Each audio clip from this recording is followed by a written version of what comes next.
Segunda parte, então, a gente estava falando sobre o lote piloto. Então aqui dá para a gente ver que o lote piloto mais o plano de controle são entradas para o estudo da capabilidade ou da capacidade de processo, que vai testar e validar toda a estrutura de produção para fazer a aprovação das peças para envio aí ao cliente.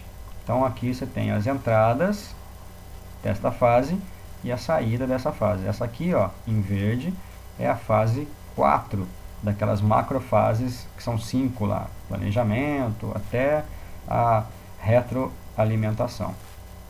Então, o CEP é um produto ou serviço que tenha qualidade, deve-se atender perfeitamente de uma forma confiável, acessível e segura no tempo certo às necessidades do cliente.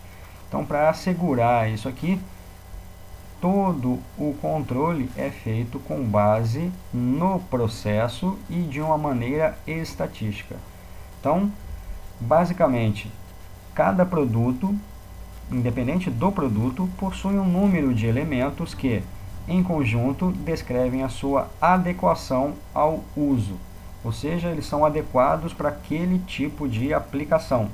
Estes elementos são frequentemente chamados de características da qualidade, e essas características podem ser aparência, cor, manutenção, comprimento, peso, voltagem, corrente, viscosidade, temperatura, a característica que for. Essa característica será inspecionada e será analisada de uma maneira estatística, que isso irá refletir como o processo está em relação ao nível de exigência das especificações do cliente. Então, é uma técnica aplicada à produção que permite a redução sistemática da variabilidade nas características da qualidade de interesse. Então, quanto menos variar as características como comprimento, peso, voltagem, viscosidade, aparência, cor, gosto, durabilidade, quanto menos houver variação nessas características, maior será o grau de qualidade do produto. E isso está relacionada de uma maneira à melhoria contínua desta qualidade em relação à produtividade, confiabilidade e do custo do que está sendo produzido. Então, a história do CEP começa lá na década de 20, com o Dr. Walter Schierhardt aqui, é o cara que desenvolveu essa técnica da análise das tendências e da divisão do que era causa comum, causa especial. A gente vai falar um pouquinho mais sobre isso daqui a pouquinho. O objetivo do CEP, então, é fazer um controle da qualidade pelo próprio operador em tempo real, ou seja, o operador terá a capacidade de análise do processo, sabendo o que é permitido, qual variação é permitida e a identificação de uma tendência que irá, obviamente, tirar as medidas de um intervalo, de uma tolerância que é possível, que é permitido a variação.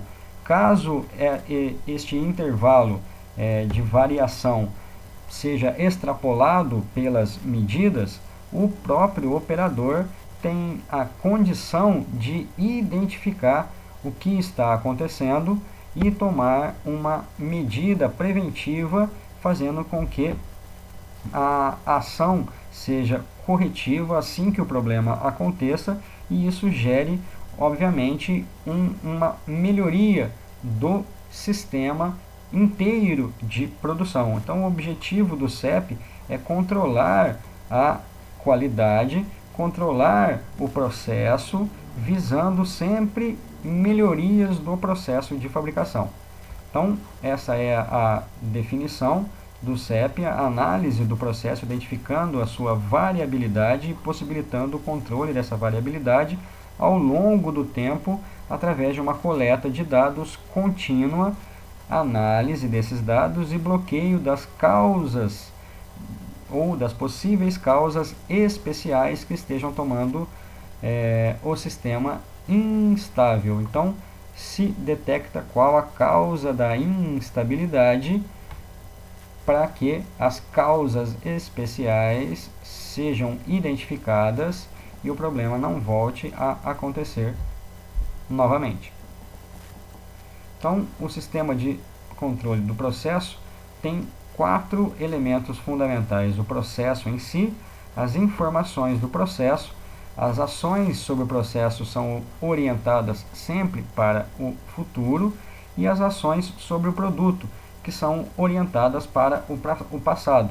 Então aqui eu vou fazer ações que orientam para o futuro: controle sobre a matéria-prima, o que vai chegar, ajuste dos parâmetros do processo, manutenção periódica, treinamento dos operadores, e ações sobre o produto, que são orientadas para o passado: correção e identificação de alguns problemas decorrentes do produto e do processo, que geram sucata, que geram retrabalho, produtos defeituosos que chegaram no cliente e o cliente reclamou.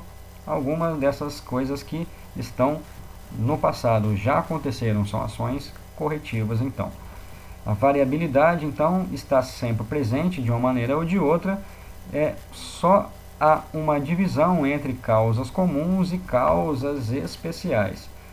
Dependendo então das fontes de variabilidade, nós temos causas comuns ou causas especiais. Então aqui a gente vê que as fontes das variações definem então o que é exato e o que não é preciso. Isso aqui não é nem exato e nem preciso, ele deveria acertar aqui e acertou todos eles fora do centro. Esse aqui é exato, mas não é preciso. É exato porque todos eles acertaram o alvo. Esse aqui nem todos acertaram o alvo. Aqui todos acertaram o alvo, foi exato, mas não foi preciso, ó. Nenhum deles acertou o meio. Esse aqui foi preciso, mas não foi exato. Foi preciso porque todos eles estão com uma precisão muito boa lá. Todos eles estão no mesmo, na mesma região. Porém, não foi exato, porque se fosse exato, todos eles estavam na mesma região e estariam aqui. E esse aqui foi exato e preciso. Então, há uma definição das fontes de variação que coloca uma definição para o que é exato e o que é preciso. Exato é que se você acertou o alvo. Então, você pode variar dentro do alvo. E quanto mais você se aproxima do centro, mais preciso você é. Basicamente, é uma definição mais simplória, mas basicamente é isso. Exatidão tem a ver com você acertar o alvo. Precisão tem a ver com você acertar o centro do alvo. Acertou na mosca, foi exato. Acertou nos olhinhos da mosca, foi preciso. Se você acertou no olhinho e na mosca, você foi exato e preciso. Todos conseguiram entender? Acredito que sim.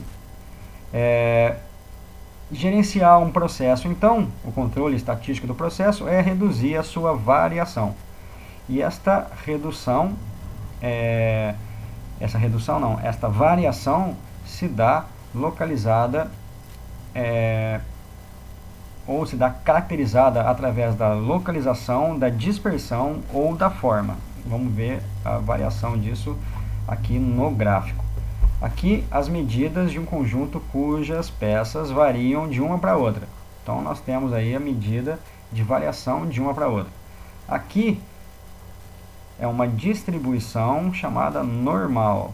Nós temos, por exemplo, a nossa vida é uma distribuição normal. A gente nasce, cresce e depois fica vai ficando mais velho e a nossa vida vai chegando no final. Isso aqui é uma distribuição normal.